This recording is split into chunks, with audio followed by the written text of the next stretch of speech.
안녕하십니까, 불수입니다. 자, 오늘 AWS를 이용한 디바이스 컨트롤 및 모니터링 8번째 시간입니다.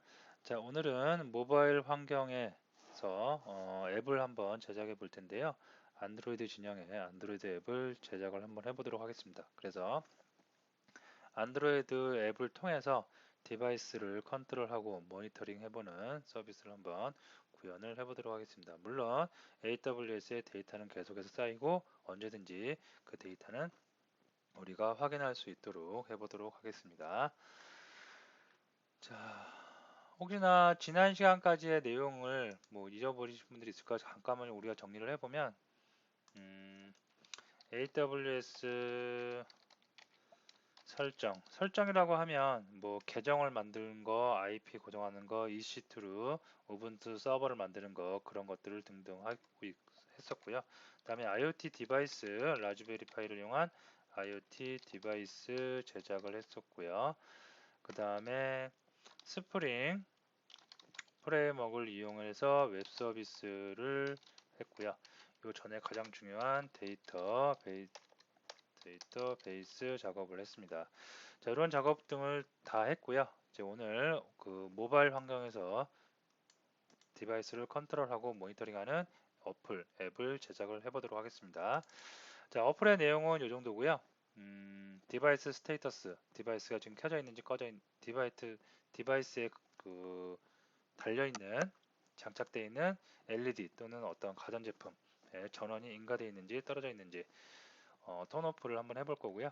다음에 모니터링 온습도 센서 DHT12를 이용한 온도와 습도를 한번 측정을 해보도록 하겠습니다. 그리고 그럴 때마다 데이터가 계속 시간대별로 레코드 타임을 이용해서 쭉 기록이 되겠고요.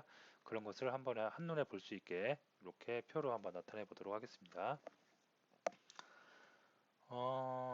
안드로이드니까 안드로이드 스튜디오를 실행을 시켜야 되겠고요. 안드로이드 스튜디오를 실행을 시켜서 소스를 한번 보는데요. 그렇게 소스는 뭐 아까 우리 장표에서 보듯이 레이아웃도 그렇게 어렵진 않습니다. 텍스트 뷰 하나 있으면 될 것 같고요. 버튼 두 개 있고 텍스트 뷰, 그 다음에 버튼 이렇게 간단한 리니어 레이아웃을 기본으로 한 레이아웃이 있으면 될 것 같습니다. 자, 그래서 이게 소스인데요. 소스를 잠깐 한번 볼까요? 어, 여러분들 이해를 좀 쉽게 하기 위해서 레이아웃부터 한번 볼게요. 자, 액티비티 메인 레이아웃을 보니까 레이아웃은 이런 건데 소스를 한번 보면 자, 리니어 레이아웃으로 전체를 감싸고 있고요. 그 밑에 텍스트 뷰가 놓입니다. 이 텍스트 뷰는 장표에서 보면 여기 디바이스 스테이트를 갖다가 표시해주는 텍스트 뷰가 놓일 수가 있겠고요. 다음에 리니어 레이아웃이 또 하나 이렇게 옵니다. 리니어 레이아웃인데 얘는 이제 오리젠테이션이 호리젠털이네요. 위쪽에 있는 리니어 레이아웃 전체를 감싸고 있는 거는 버티컬이고요. 여기 있는 건 호리젠털이에요. 호리젠털에서 가로로 배열이 되죠. 그래서 버튼이 두 개가 있는데 가로로 되는데 하나는 턴 온이고요. 하나는 턴 오프입니다. 요 버튼들이 어떤 거냐면 여기 턴 온 버튼, 턴 오프 버튼 요 두 개의 버튼을 나타낼 수가 있겠고요.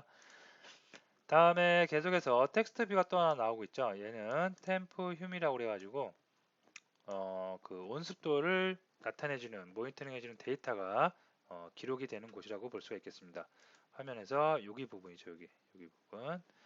다음에 밑에 버튼이 또 있는데요. 버튼 모니터링 템프 휴미에서 이 버튼을 누르면 서버 저기 그 라즈베리 파이 서버에 가서 GPIO로 그 템프하고 휴미 데이터를 측정을 해서 측정을 하는 그런 버튼이겠죠. 그래서 전체적인 레이아웃은 이렇고요. 이거를 사용하는 이제 메인 액티비티로 한번 가보도록 하겠습니다. 자, 메인 액티비티 가보니까 뭐 한 160 정도 되는 라인줄이 있는데 그렇게 어려운 소스는 아닌데 처음 보면 조금 어려워할 수도 있습니다. 자, 어쨌든 한번 쭉 보면 어디서부터 볼까요? 자, 요게 여기 이제 각각의 방금 우리가 살펴봤던 음, 레이아웃들의 텍스트 뷰니 버튼이니 이런 녀석들을 다 초기화해주는 객체를 다 만들고 있죠. 그래서 이거를 다 초기화해주고 있고요. 버튼들은 리스너 달아줘야 되겠죠. 그래서 온클릭 리스너 구현해 준 거를 이용해서 다 리스너 연결을 해주고 있습니다. 별 문제 없겠고요.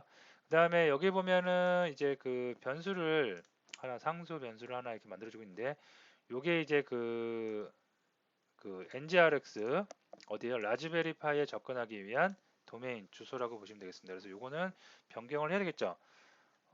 라즈베리파이 잠깐 들어가 볼게요. 라즈베리파이 가서 제가 지금 서버를 실행시켜 놨고요. 여기에 매핑되어 있는 건 요겁니다. 그래서 요 값으로 변경을 좀 해보도록 하겠습니다.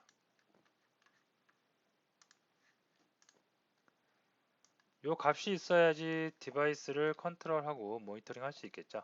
그래서 요 값으로 좀 변경을 해줬고요. 다음에 스테이터스가 온이다 오프다 하는 상수들 만들어 놨고, 디바이스 컨트롤하기 위한 모니터링 하기 위한 상수들 또 인트형으로 만들어 놨습니다. 자, 온크레이트가 시작돼요. 앱을 실행시키면 온크레이트 다시 콜백으로 자동으로 실행이 되겠고요. 여기서는 뭐 특별한 건 없고 전개만 하고 있습니다. 이제 자, 전개를 하고 나서 버튼을 눌러요. 이런 버튼. 디바이스를 온 시키겠다, 오프 시키겠다. 다음에 또 뭐 있나요? 모니터링 하겠다. 여기 모니터링 하겠다. 버튼을 클릭을 하면 온클릭 리스너 여기서 이제 주로 일을 많이 하겠죠. 자, 여기서 하는 일들을 봅니다. 자, 여기서 보면 디바이스를 온 하겠다는 버튼을 눌렀어요. 요겁니다. 요 버튼. 디바이스를 온 하겠다. 그러면 얘가 그 IP 주소를 타고 이쪽으로 가서 여기로 가야 됩니다. 디바이스로 가서 LED에 불을 번쩍 켜야 되겠죠. 자, 그럼 어떤 과정을 거치는지 컨트롤 디바이스 바이 스레드. 자, 스레드인데 여기 클릭을 가보면 여기에서 주요 내용은 별로 없어요. 사실은 기본 자바 API를 이용해서 우리가 네트워크 스트링을 이용해서 HTTP 프로토콜을 이용한 스트림 데이터를 받는 전송하는 코드입니다. 근데 이거를 지금 우리가 쓰고 있는 건 안드로이드죠. 안드로이드에서는 메인 스레드에서 이런 작업을 할 수가 없어요. 하면은 에러가 납니다. 예전에 안드로이드 한 10년 정도 전 그쯤에는 이런 게 다 가능했는데, 스레드라는 건 생각을 해보시면 스레드 처리를 한다는 건 작업이 좀 오래 걸리는 작업이에요.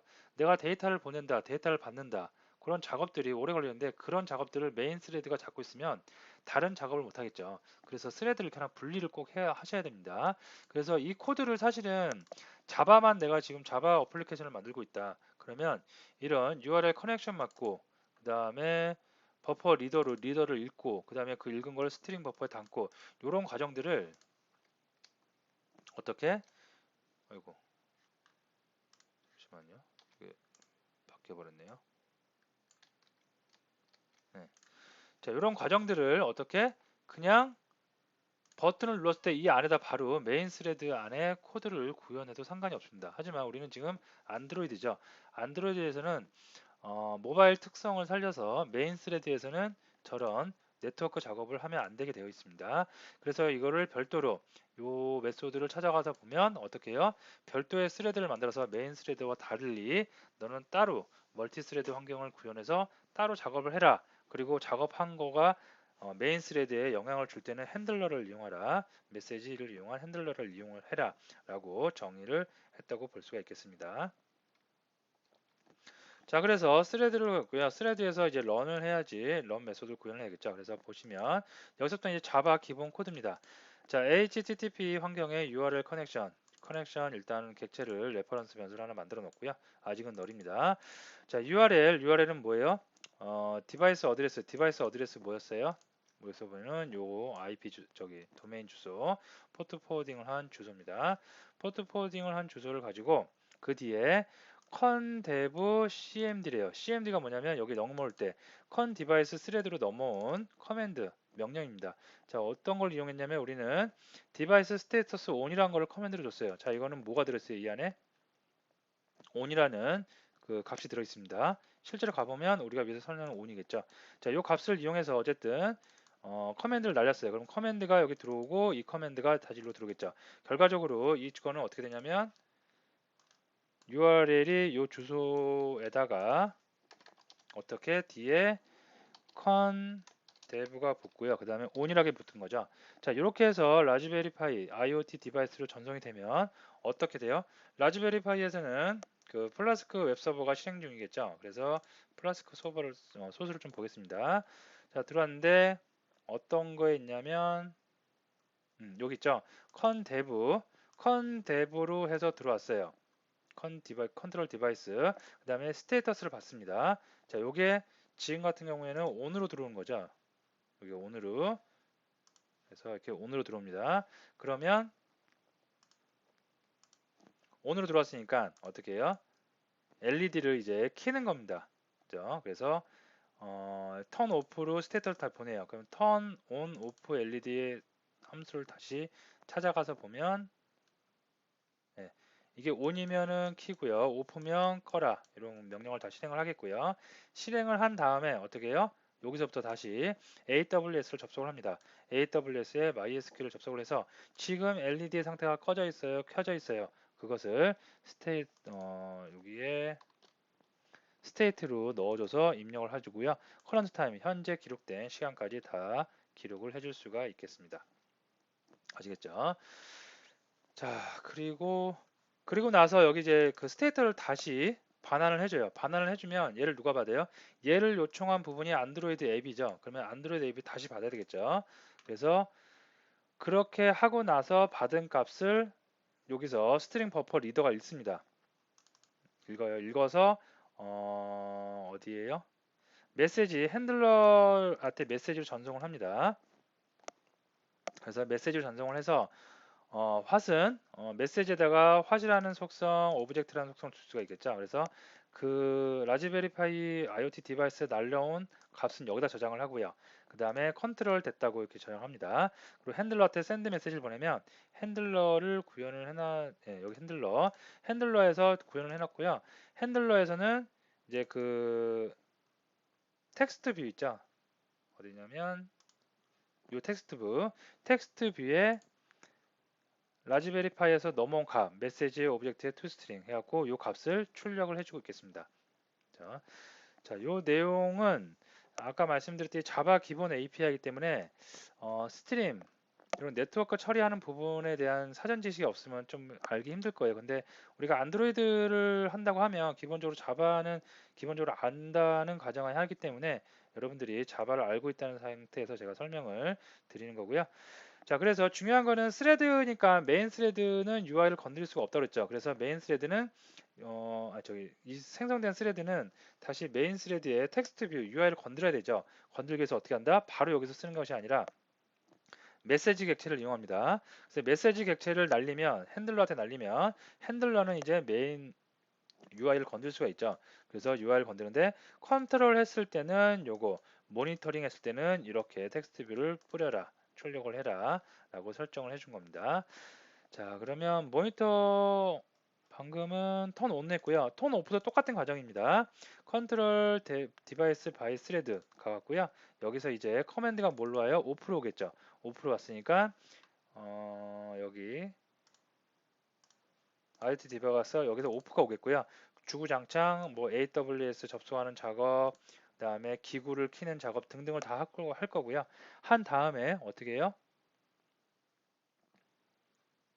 여기서 리턴을 해주죠. 이때 리턴은 오프가 오겠죠. 여기 오프가 달려 있을 거니까. 그래서 오프를 받아서 안드로이드에서는 그 오프를 어디에요? 메시지에다가 담고요. 메시지 객체 담은 다음에 메시지 객체는 핸들러에 전송이 되겠죠. 그래서 핸들러에서는 텍스트 컨 데브 텍스트 해서 그 오프라는 값을 출력을 해줄 수가 있겠습니다. 다음에 버튼이 또 하나 뭐 있었죠. 어떤 거에는 모니터링 하는 거. 자, 모니터링 하는 걸 눌렀어요. 내가 그러면 모니터링 디바이스 바이 스레드로 갑니다. 그래서 가보면 이것도 거의 대동소이해요. 근데 모니터링과 아까 컨트롤하고 차이점은 컨트롤을 온 할 건지 오프 할 건지 커맨드라는 그게 있어야 되잖아요. 근데 모니터링은 그냥 데이터를 가져오면 돼요. 그냥 요청해서 내가 데이터를 줄 건 없고 나 데이터 좀 줘라고 해서 가져오면 되기 때문에 그냥 매개 변수 없이 갈 수가 있겠고요. 똑같이 커넥션해서 이번에는 데브 모니터링 디바이스로 요청을 합니다. 그러면 기구에서 몬데브 여기죠. 여기서 이렇게 얘가 라우팅을 해주겠고요.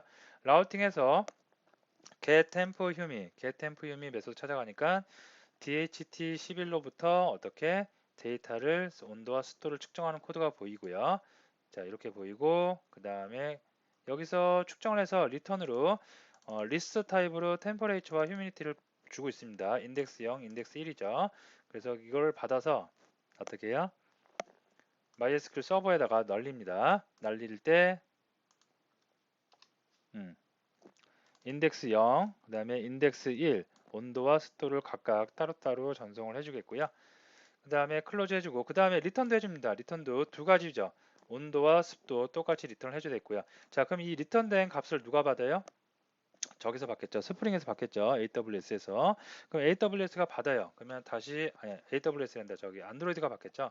그러면 안드로이드가 받아서 다시 그것을 메시지 핸들러에 주고요. 메시지 핸들러는 메시지에 담고 핸들러한테 주겠죠. 그럼 핸들러는 다시 샌드 메시지 합니다. 자, 이걸 그러면 핸들러가 받고요. 여기서 디바이스 모니터링이니까 여기 디바이스 모니터링 디바이스 텍스트 뷰 어디냐면 여기죠. 여기에다가 기구에서 날라온 값을 출력을 해줄 수가 있겠습니다. 그래서 아까 말씀드렸듯이 자바 기본 API만을 가지고 작업을 하는데 중요한 거는 안드로이드에서는 메인 스레드를 쓸 수 없다는 것, 별도의 스레드를 만들어서 작업을 꼭 해주시고요. 메인 스레드와 별도의 스레드가 통신하는 방법, 다른 나라 사람끼리 통신하는 방법 중간에 통역자가 있어야 되겠죠. 그 역할을 누가 해요? 메시지 객체를 이용한 핸들러가 그 역할을 해줄 수가 있겠고요. 핸들러는 그 메시지를 받아서 어떻게 해요? 메인 스레드에 있는 UI를 변경한다든가 수정한다든가 건들 수가 있겠습니다.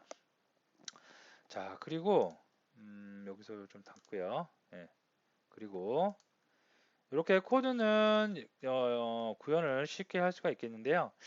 여기서 네트워크를 하려면 매니페스트 파일에 여러분이 요거를 추가를 해주셔야 돼요. 인터넷을 우리는 이용하기 때문에 인터넷에 대한 퍼미션을 꼭 넣어주시면 되겠고요.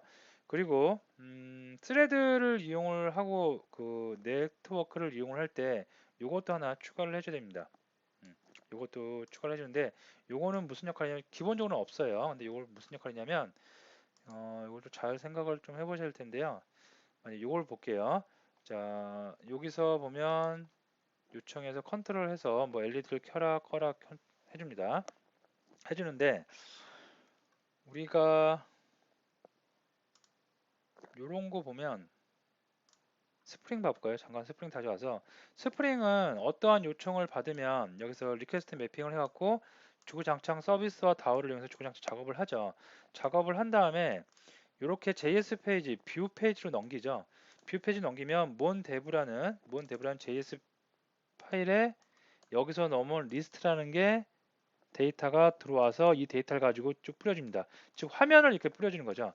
근데 지금 안드로이드 같은 경우에는 잘 생각을 해보시면 차이점이 스프링과 안드로이드의 차이점이 뭐냐면 안드로이드는 스프링은 뷰를 만들어 놨어요. 템플릿을 만들어 놨던 뷰를 만들어 놨던 뷰에다가 리스트를 넣어서 리턴해줘서 그 리스트를 가지고 뷰가 재구성되면서 사용자한테 PC 브라우저에 예쁘게 그 홈페이지가 만들어지는 그죠? 응답해주는 그런 결과인데 안드로이드에서는 그 뷰를 다 만드는 것이 아니죠. 뭐예요? 데이터만 가져오면 돼요. 여기 보시면 안드로이드가 있는데요. 이 안드로이드는 여기에 이제 AWS나 무슨 디바이스나 다 있다고 그래요. 다 있으면 이쪽으로 요청을 했어요. 또는 이쪽으로 요청을 했어요. 요청을 한 다음에 텍스트를 그냥 결과 얘가 스테이터스 온이다 오프다 그죠? 또는 온도가 23도다 이런 텍스트만 받는 거지 이런 스프링 프레임 웹 서비스처럼 이 전체적인 템플릿 HTML로 구성된 또는 JSP로 구성된 이 전체 코드를 받는 게 아니죠. 그죠? 이렇게 이런 차이점 때문에 전체 코드를 받는 것이 아니라 나는 텍스트 어떠한 값, 특정한 값만 받아요. 그래서 특정한 값을 이용해서 여기다 이렇게 값을 넣어주는 거죠. 이렇게 값만 받고자 할 때는 퍼미션에 이걸 넣어줘야 돼요. use clear text traffic. 텍스트만 난 받겠다. 그걸 기본값이 디폴트가 false입니다. false인 걸 true로 설정을 해 주셔야지 에러 없이 정상적으로 실행이 될 수가 있겠습니다. 그래서 꼭 조심을 해 주시고요. 자, 이렇게 해서 코드를 다 봤으니까 실행을 직접 한번 해볼게요. 자, 버추얼 머신을 실행을 시켜서 실제로 버추얼 머신에 그 어플리케이션을 탑재를 해서 한번 테스트를 해보도록 하겠습니다. 자, 지금 버추얼 머신을 실행을 제가 시키고 있고요. 자, 예, 됐고요. 자, 여기다가 한번 빌드를 한번 해보도록 하겠습니다. 탑재를 해보는 거죠. 자, 빌드가 되고 있고요.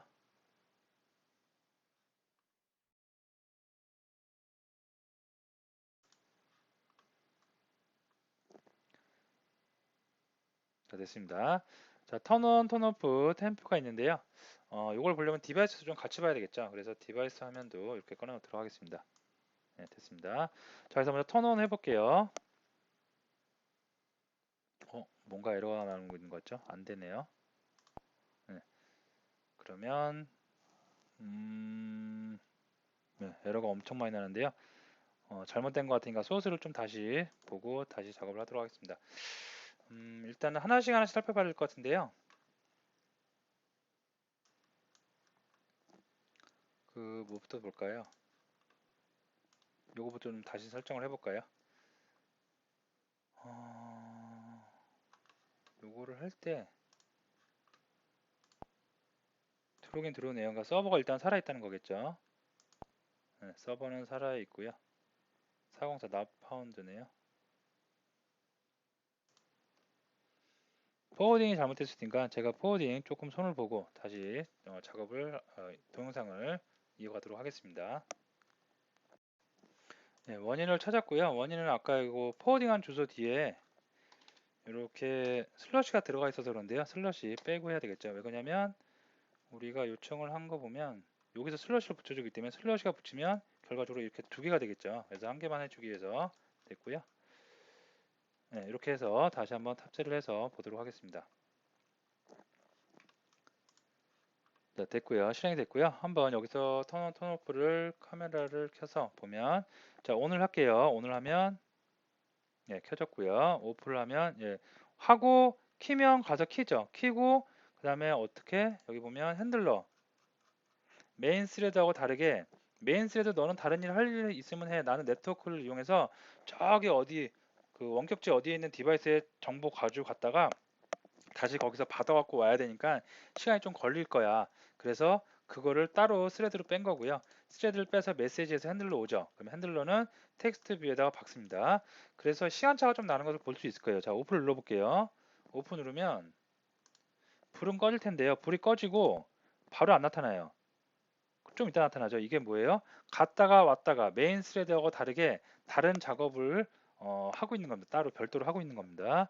자, 킬 수 있고 끌 수 있고 자, 이런 데이터들 다 어디 AWS에 들어가야 되겠죠. 그래서 AWS도 들어가고 있는지 실제로 한번 보도록 하도록 하겠습니다. 자, 다시 한번 셀렉트 해서 보면 데이터가 예, 다 들어가고 있고요. 자, 그 다음에 모니터링도 한번 해볼게요. 모니터링 하면 데이터 줘, 데이터 줘. 해서 데이터 왔네요. 23도에 56% 왔죠. 그리고 실제로 여기도 데이터가 들어왔는지 볼게요. 보면 들어왔겠죠.